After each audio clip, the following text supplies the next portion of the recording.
ప్రభునందు సోదరీ సోదరులకు ప్రభువైన యేసుక్రీస్తు వారి పేరిట ప్రేమపూర్వక వందనములు తెలియజేస్తుంటున్నాను. మనము దేవుని పరిశుద్ధ గ్రంథములో ఆదికాండము 1వ అధ్యాయము 1-2 వాక్యాలు చదువుకుందాం. ఆదియందు దేవుడు భూమి ఆకాశములను సృజించెను. భూమి నిరాకారముగాను శూన్యముగాను ఉండెను. చీకటి అగాధ జలం పైన కమ్మి ఉండెను. దేవుని ఆత్మ జలముల పైన అల్లాడుచుండెను. ప్రభునందు సోదరి సోదరులారా, దేవుని పరిశుద్ధ గ్రంథములో ఆదికాండం యొక్క వరుస ధ్యానాలు మనం ఆలకిస్తూ వస్తున్నాం.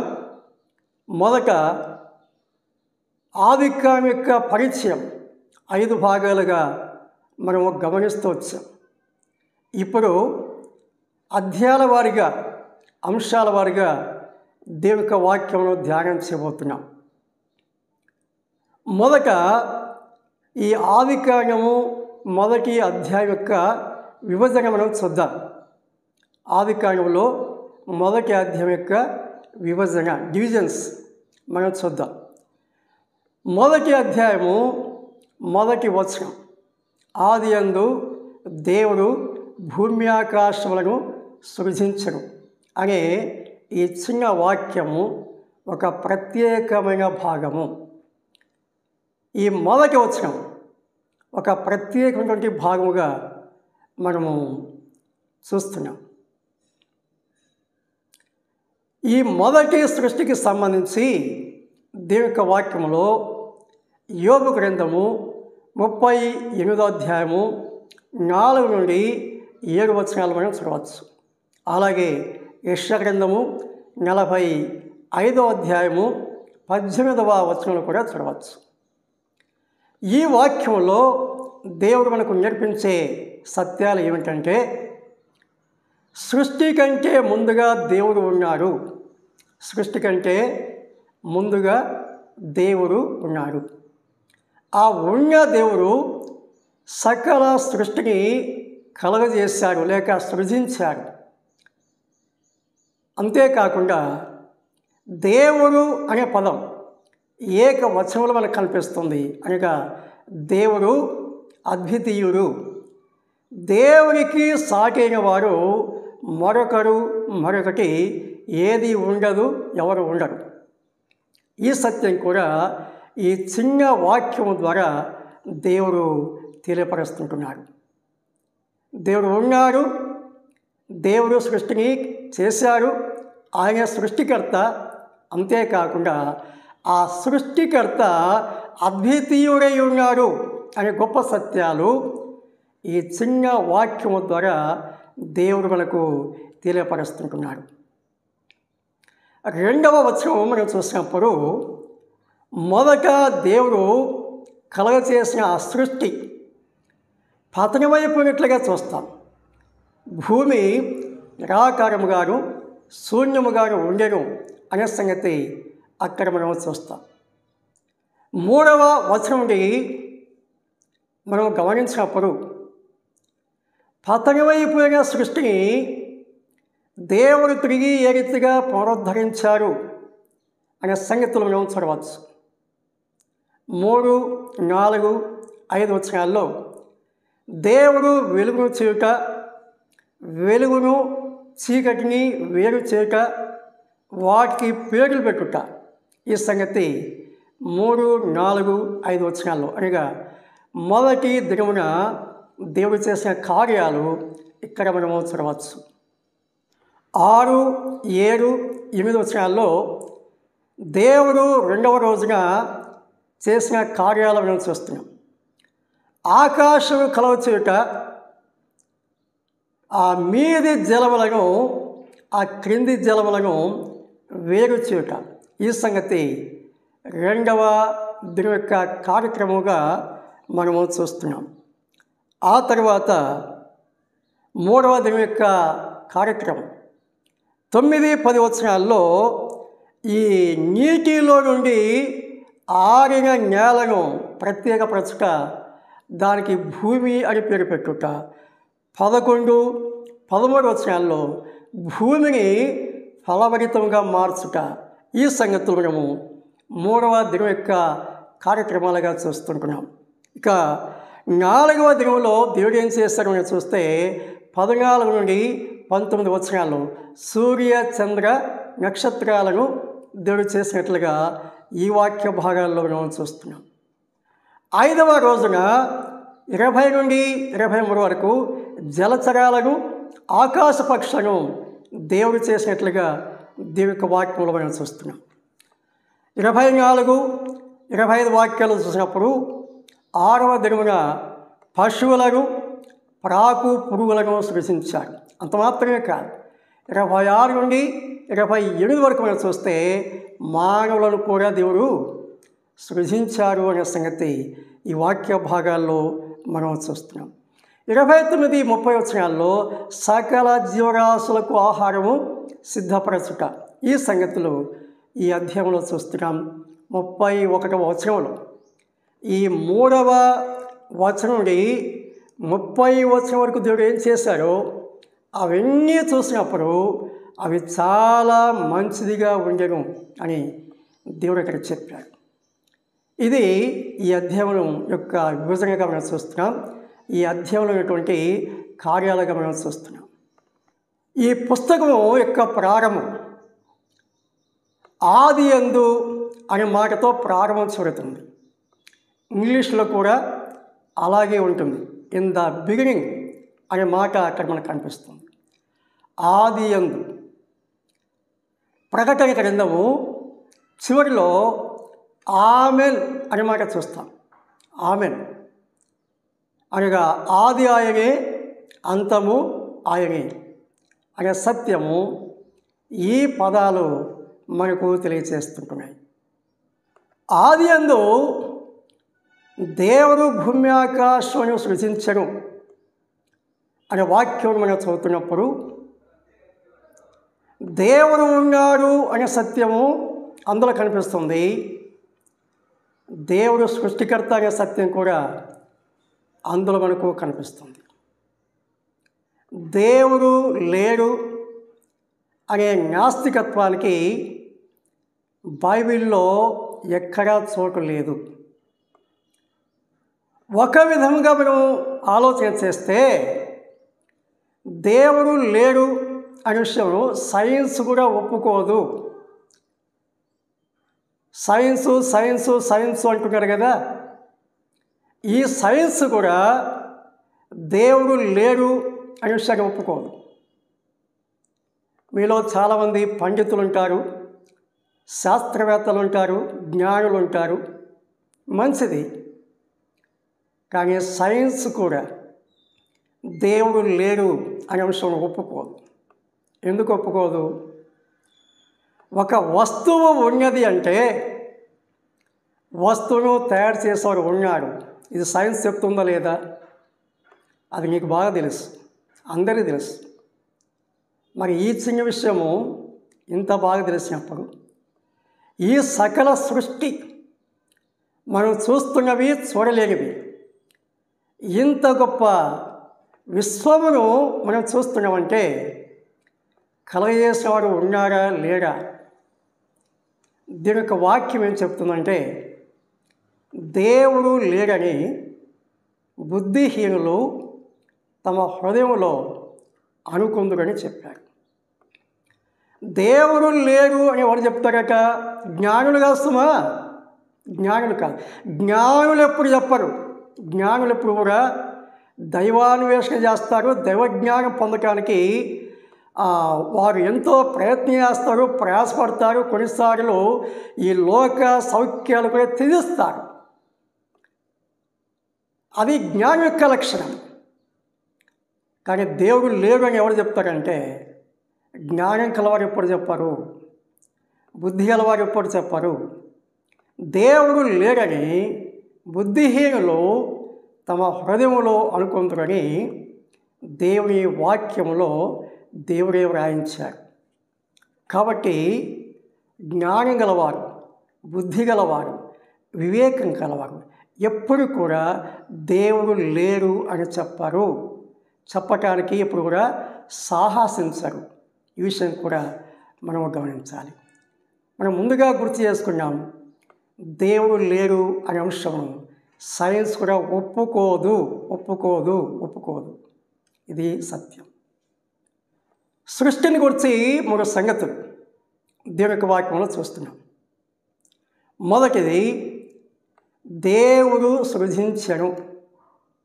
మనం మొదట చదువుకున్న వాక్య భావంలో ఉన్నది కదా, ఆదియందు దేవుడు భూమి ఆకాశములను సృజించెను. ఆదికాండం 1వ అధ్యాయం 1వ వచనం, 21వ వచనం, 27వ వచనం, 2వ అధ్యాయం 3వ వచనం. ఈ వాక్య భాగాల్లో సృజించెను అనే మాట మనం చూస్తున్నాం. సృజించెను ఈ మాట హెబ్రీ భాషలో బారా అని ఉన్నది. అంటే అర్థం ఏంటంటే, అది వరకు లేని దానిని నూతనముగా కలగచేయుట. అది వరకు లేని దానిని నూతనముగా కలగచేయుట అని అర్థం. రెండవ మాట దేవుడు చేశాను. 1వ అధ్యాయం 7వ వచనం, 16వ వచనం, 25, 26, 31, 2వ అధ్యాయం 2, 3, 4, 18 వచనాలు. చేశాను లేక చేయుట. ఈ పదము హెబ్రీ భాషలో ఆశ అని ఉన్నది. ఆశ అనేది అర్థం ఏంటంటే, ఉన్నదానిని నూతనపరచుట అని అర్థం. ఉన్నదానిని నూతనపరచుట అని అర్థం. మనము ఆదికాండము 1వ అధ్యాయము 2వ వచనంలో భూమి నిరాకారముగాను శూన్యముగాను ఉండేను అని చదువుకుంటున్నాం కదా. తెలుగు బైబిల్లో ఈ విధంగా మనం చదువుకుంటాం.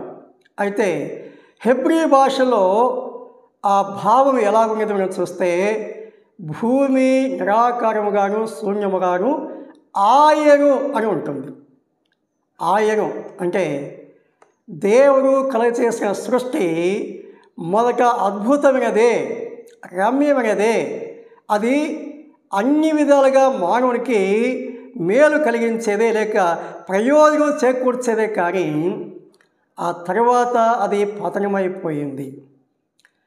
పతనమైపోయిన ఆ సృష్టిని దేవుడు తిరిగి ఏం చేశారు? నూతనపరచారు అనే సంగతి మనము దేవుని వాక్యంలో చూస్తున్నాం.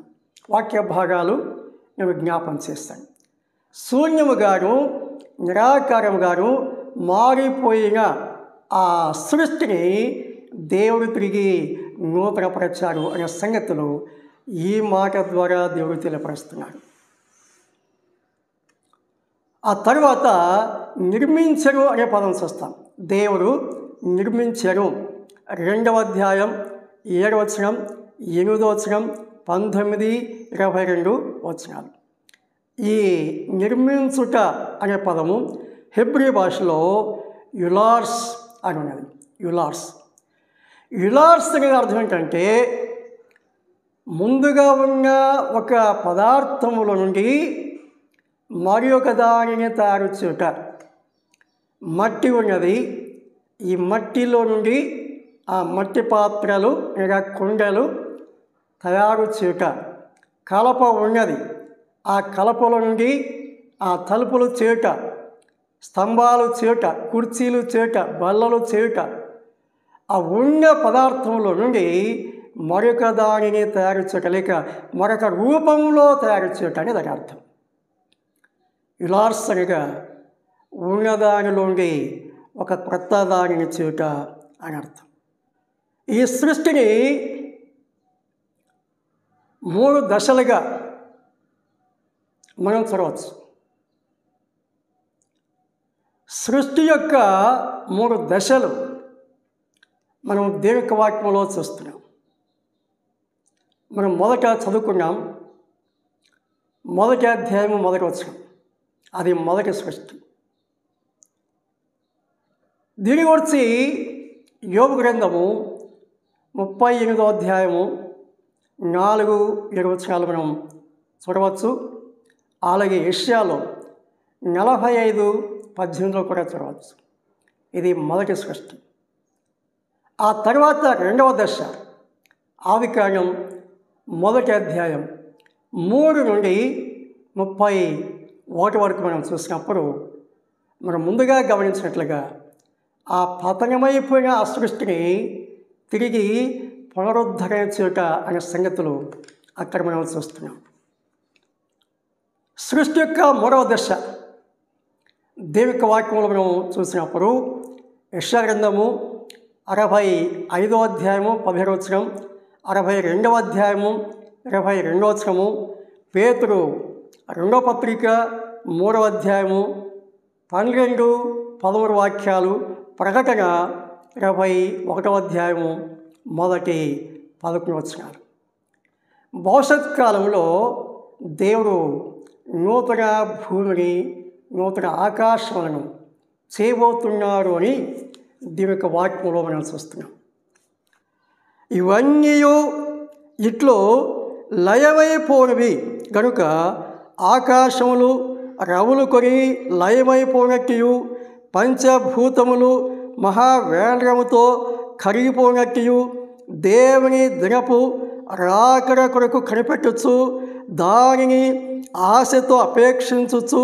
మీరు పరిశుద్ధమైన ప్రవర్తనతోనూ భక్తితోనూ ఎంతో జాగ్రత్త గలవారై ఉండవలెను. అయినను మనము ఆయన వాగ్దానం బట్టి క్రొత్త ఆకాశముల కొరకును క్రొత్త భూమి కొరకును కనిపెట్టుచున్నాము. వాటి యందు నీతి నివసించును. ప్రభునందు సోదరి సోదరులారా, 8, 9, 10 వచనాలు మనం చూసినప్పుడు ఈ సృష్టి అనగా ఇప్పుడు మనము చూస్తున్న సృష్టి లేక అనుభవిస్తున్న ఈ సృష్టి అగ్ని చేత లయం చేయబడుతుంది అని దేవుడు తన వాక్యం ద్వారా తెలియపరిచాడు. ఆదాము హవ్వలు దేవుని యొక్క ఆజ్ఞను అతిక్రమించినప్పుడు దేవుడు ఆదాముతో చెప్పాడు, ఆదామా, నీ నిమిత్తము నేల శపించబడి ఉన్నది అని చెప్పాడు. ఇప్పుడున్నటువంటి ఈ లోకం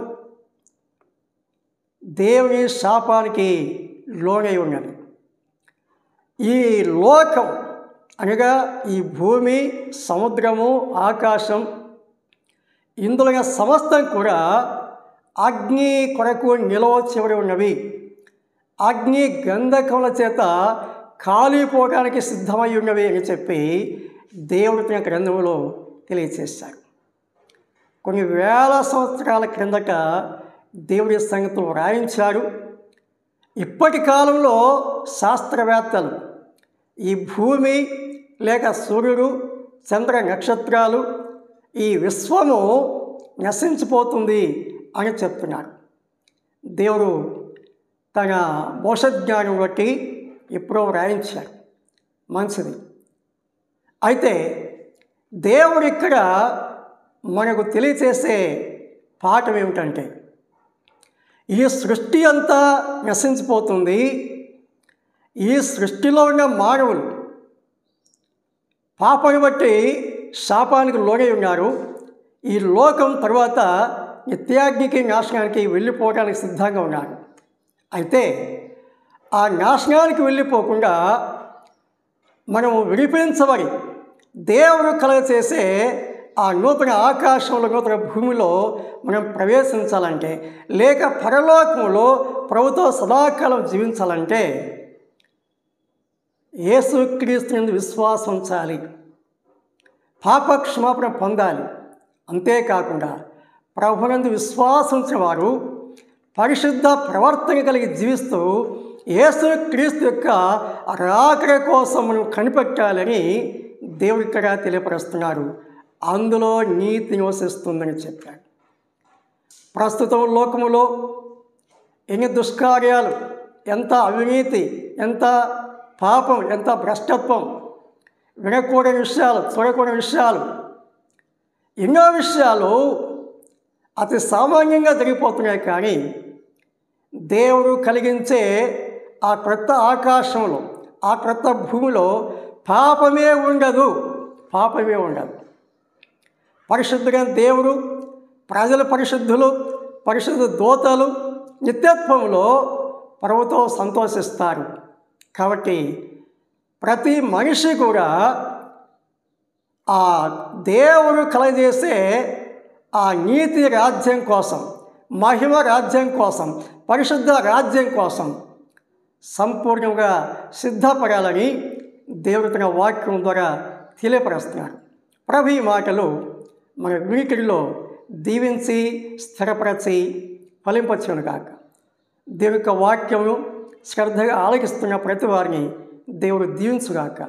ప్రభు క్రీస్తు యేసు వారి పేరిట అందరికీ ప్రేమపూర్వక వందనాలు తెలియజేస్తుంటున్నాను.